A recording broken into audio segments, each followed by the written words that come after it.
ఇది జాతీయ స్థాయిలో all India Congress committee JBC joint parliament committee అని చెప్పేసి అదాని విషయంలో పార్లమెంట్ లో పోరాటం చేస్తే ఎంపీలను సస్పెండ్ చేశారు.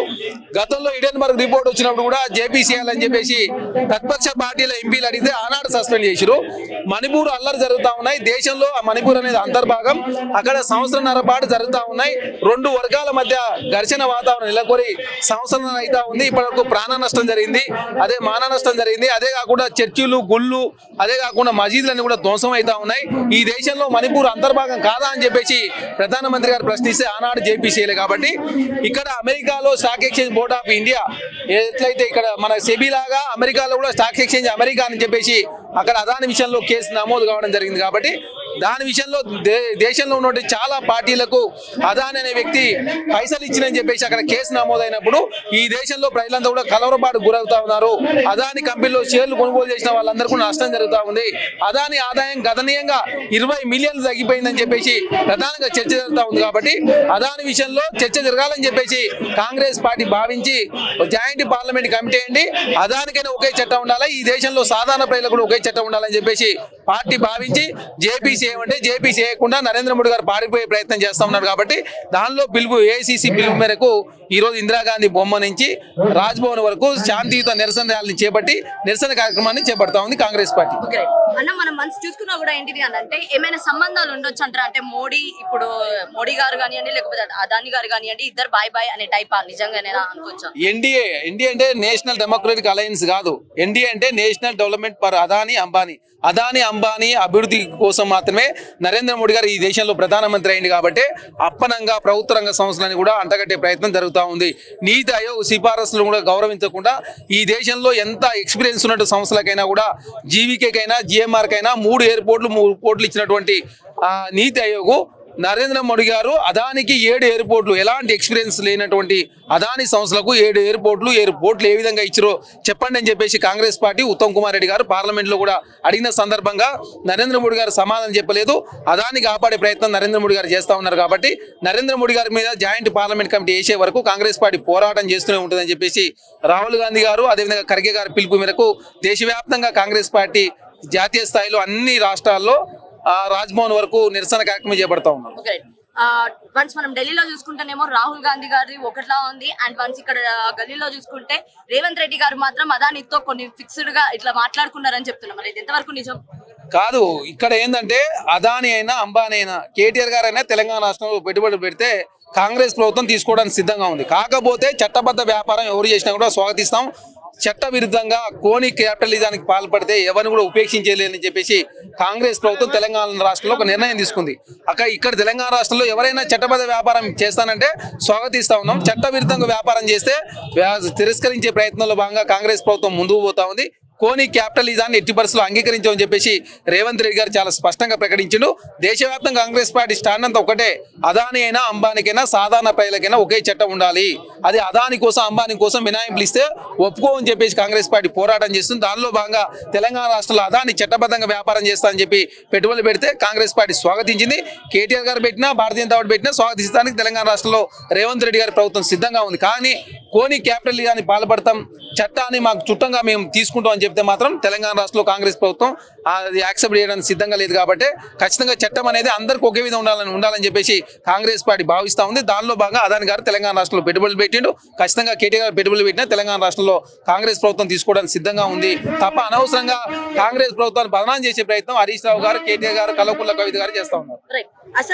మనం అసెంబ్లీలో చూసుకున్నా గత 2 రోజులుగా వాళ్ళు అసెంబ్లీకి ఎలా వస్తున్నారంటే వేరే వేషధారణలో వస్తున్నారు. ఒక రోజు నిన్ననేమో బ్లాక్ డ్రెస్ వేసుకొని చేతులకేమో సంకలు వేసుకొని వచ్చారు. కానీ వన్స్ మరి ఈ రోజు చూసుకుంటేనేమో ఆటో యూనిఫామ్ వేసుకొని వస్తున్నారు. మరి దీన్ని ఎలా చూడొచ్చు అంటారు? ఇప్పుడు ఆటో కార్మికులకు తీవ్ర అన్యాయం చేసిందే ఆనాడు కేసీఆర్ గారి ప్రభుత్వం. ఎందుకంటే మొన్న ఇందిరా పార్క్ దగ్గర కేటీఆర్ గారు ఆటో కార్మికులకు మద్దతుగా వెళితే ఆటో కార్మికులకు ప్రశ్నించారు. ఈ పాపాలకన్నిటి కారణం మీరే. మీ ఆయనలోనే ఊబర్ ఓలా వచ్చింది, దాంతో ప్రధానంగా ఆటో కార్మికులు చనిపోతా ఉన్నారు. మాకు నష్టం జరుగుతుందని ప్రశ్నిస్తే అయ్యా మీరు నన్ను మన్నించండి, ఏదో మీకు మద్దతుకు వచ్చిందని చెప్పి కేటీఆర్ గారు ఆనాడు ఆటో కార్మికులు చెప్పిందంటే, తెలంగాణ రాష్ట్రంలో కాంగ్రెస్ ప్రభుత్వం వచ్చిన తర్వాత ఫిట్నెస్ ఛార్జీలను కూడా రద్దు చేసినాం. 12,000 రూపాయలు ఆటో వాళ్ళకి ఇస్తానని చెప్పేసి ప్రభుత్వం మాట ఇచ్చింది. అదే కాకుండా వాళ్ళకి ఇన్సూరెన్స్ సౌకర్యం కల్పిస్తానని చెప్పేసి కాంగ్రెస్ ప్రభుత్వం మాట ఇచ్చింది. కాబట్టి ఖచ్చితంగా భవిష్యత్తులో ఆటో కార్మికులను ఆదుకునేదే కాంగ్రెస్ ప్రభుత్వం. అదే కాకుండా నిన్ననేమో బేడీలు వేసుకొని లగచర్ల ఇష్యూ మీద కూడా బేడీలు వేసుకొని బీఆర్ఎస్ పార్టీ నిరసన వ్యక్తం చేసింది. కాంగ్రెస్ పార్టీ నిన్న చాలా స్పష్టంగా బట్టి విక్రమార్క గారు అసెంబ్లీలో కేసీఆర్ గారికి, అదేవిధంగా కేటీఆర్ గారికి, హరీష్ రావు గారికి సవాల్ ఇచ్చినడు. 2014 నుంచి 2024 వరకు ఈ తెలంగాణ రాష్ట్రంలో ఈ 11 సంవత్సరాల కాలంలో, అదే కాకుండా ఏది మన నేరెళ్ళ దళితుల మీద దాడులు కావచ్చు, ఖమ్మంలో రైతులకు బేడీలు కావచ్చు, అదే కాకుండా మరియమ్మ లాకప్ డెత్ కావచ్చు, నిన్న లగచర్ల ఇష్యూ కావచ్చు, మీ ఆయనలో ఏం జరిగింది, మా ఆయనలో ఏం జరిగిందో అన్ని విషయాలు మేము చర్చిద్దామని చెప్తే హరీష్ రావు గారు పారిపోయి రోజుకొక దేశంలో కాంగ్రెస్ ప్రభుత్వం బదనాం చేసే ప్రయత్నం బీఆర్ఎస్ పార్టీ చేస్తా ఉంది. ఖచ్చితంగా ఈ దేశంలో కాంగ్రెస్ ప్రభుత్వం ఏ రాష్ట్రంలో చేయని విధంగా రుణమాఫీ చేసినాం. ఖచ్చితంగా రైతుల్ని, నిరుద్యోగులని, మహిళల్ని, మైనార్టీలు కాపాడుకునే ప్రభుత్వం కాంగ్రెస్ ప్రభుత్వం. కాబట్టి తెలంగాణ రాష్ట్రంలో కాంగ్రెస్ ప్రభుత్వం మీద మంచి చర్చ జరుగుతుందని చెప్పేసి బీఆర్ఎస్ పార్టీ కోరుకుంటాం. అన్న, ఈ ఫార్ములా రేస్ ఏదైతే ఉంటుందో అందులో ప్రధానంగా కేటీఆర్ గారిని అరెస్ట్ చేస్తారు అని అయితే చర్చలు అయితే వస్తున్నాయి. ఇప్పటికైతే గవర్నర్ అయితే సరే చెయ్యండి అని చెప్పి అయితే చెప్పారు కదా ఎంక్వైరీ. మరి దీని గురించి మీరు ఏమనుకుంటున్నారు? ఇప్పుడు గవర్నర్ గారు అనుమతి కోరినాం, ఎందుకంటే వారు మాజీ మంత్రి గారు కాబట్టి మంత్రి గారికి 17A కింద గవర్నర్ గారు అనుమతి కోరినాం. గవర్నర్ గారు అనుమతించారు. నిన్ననే సిఎస్ గారు శాంతి కుమార్ గారు ఏసీబీకి లేఖ రాసిరు. ఏసీబీ ఇంప్లీడ్ అయిన తర్వాత వారు నోటీస్ ఇస్తారు. నోటీస్ ఇచ్చిన తర్వాత నేనే కేటీఆర్ గారు తప్పు చేసి ఖచ్చితంగా చట్టం ప్రకారం చర్యలు తీసుకుంటూ జైలు పంపుతాను కూడా కాంగ్రెస్ ప్రభుత్వం సిద్ధంగా ఉంటుంది. కేటీఆర్ గారు ప్రత్యేక చట్టాలు ఏముండవు, అల్లు అర్జున్ గారు కూడా ప్రత్యేక చట్టాలు ఏముండవు. సాధారణ ప్రజలకైనా, తెలంగాణ రాష్ట్రంలో సెలబ్రిటీలకైనా, రాజకీయ నాయకులకైనా, లేకపోతే ఇండస్ట్రియలిస్ట్ అందరికీ ఒకే చట్టం ఉండాలని చెప్పేసి కాంగ్రెస్ ప్రభుత్వం భావించింది. అంబేద్కర్ గారు రచించినటువంటి రాజ్యాంగం అందరికీ ఒకే విధంగా ఉండాలని భావించింది తప్ప ఇక్కడ సెలబ్రిటీల కోసమో రాజకీయ నాయకుల కోసం ప్రత్యేక చట్టాలు ఉండవు. కాబట్టి చట్టాన్ని ఇంప్లిమెంట్ చేసే ప్రయత్నంలో భాగంగా తూచా తప్పకుండా రాజకీయ కక్ష కారుణ్యాలు తావు లేకుండా తెలంగాణ రాష్ట్రంలో కాంగ్రెస్ ప్రభుత్వం ముందుకు పోతుంది.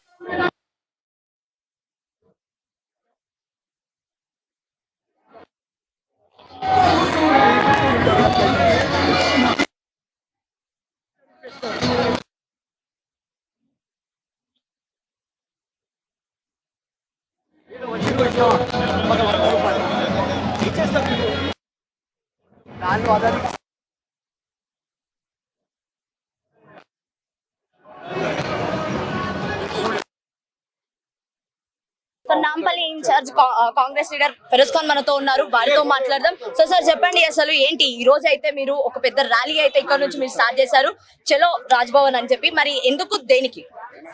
అదానీ నరేంద్ర మోదీ లవ్ స్టోరీ ఇండియాకి తెలవాలి. ఈ లంగా ఫెల్లోకి సీపోర్ట్ కానీ, ఎయిర్పోర్ట్ కానీ, మీడియా కానీ, కోల్ కానీ అన్ని జగ స్కామ్లు చేసిన తర్వాత, అమెరికాలో స్కామ్ చేసిన తర్వాత ఎందుకు హైట్ చేస్తున్నాడు? మా మోదీకు ఇంత ప్రేమ ఈ అదానీ మీద ఎందుకు? ఇది ప్రజలు, అపోజిషన్, టోటల్ ఇండియా మాకు కనుక్కోవాలి అని, దానికోసమే ఈ మొత్తం ప్రొటెస్ట్ అమ్మా. ఓకే, మరి ఏంటి రేవంత్ రెడ్డి గారికి కూడా ఇందులో భాగస్వామ్యం ఉందని చెప్పి చెప్తున్నారు కదా? ఏదో ఆయన వచ్చి పాపం అదాని స్కిల్ డెవలప్మెంట్ లో 100 కోట్లు ఇస్తామని ఇచ్చినాడు. ఏదో మా ముఖ్యమంత్రి రైట్ బిజీ షెడ్యూల్లో 100 కోట్లు తీసుకున్నాడు. అపోజిషన్ వాళ్ళు లొల్లి చేసినారు, రిటర్న్ ఇచ్చేసినాం. 3 లక్షల కోట్లు మా తెలంగాణకి ఆమదని ఉన్నది. అదాని 100 కోట్లు మాకు ఎందుకు?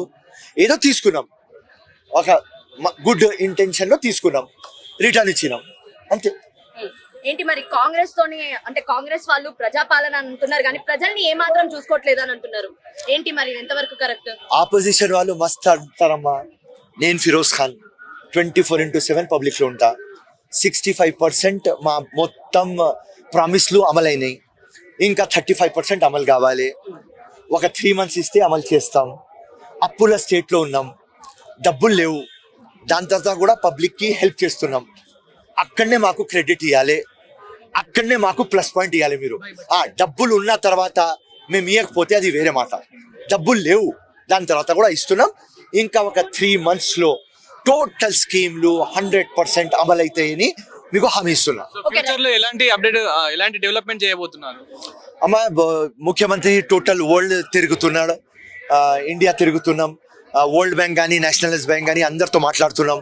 తెలంగాణ సర్ప్లస్ స్టేట్ కాబట్టి డబ్బులు వచ్చే మొత్తం ఉన్నాయి స్కోప్లు, తప్పకుండా డబ్బులు తీసుకువస్తాం.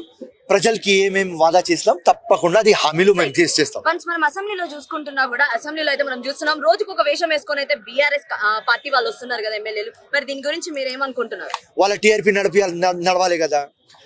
పబ్లిక్ ఇంట్లో కూర్చోపెట్టేసినారు. ఎంపీ ఎలక్షన్ లో 0 ఇచ్చినారు.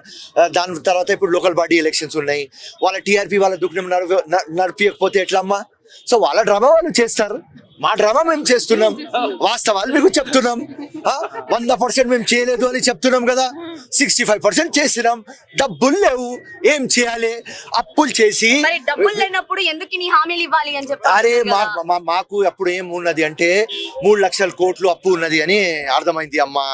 మేము లోపల వచ్చిన తర్వాత 7 లక్షల కోట్లు ఉన్నది. సో అది ప్రాబ్లం అయింది. మాకు మొత్తం ధోకా అయింది. సో పబ్లిక్ కి చెప్తున్నాం, అరే మాకు ధోకా అయింది, మీకు ధోకా అయింది. ఈ లంగా గవర్నమెంట్ 10 సంవత్సరంలో బంగారు తెలంగాణ చెప్పి చిప్ప తెలంగాణ చేసినారు, అప్పుల తెలంగాణ చేసినారు. మేము ఏం చేయాలి? కానీ డబ్బులు లేన తర్వాత కూడా మా ముఖ్యమంత్రి, మా కాంగ్రెస్ గవర్నమెంట్ పబ్లిక్ కి సాటిస్ఫై చేస్తున్నాం. కొంత టైం ఇస్తే 100% చేస్తాం. Okay, thank you. Thank you.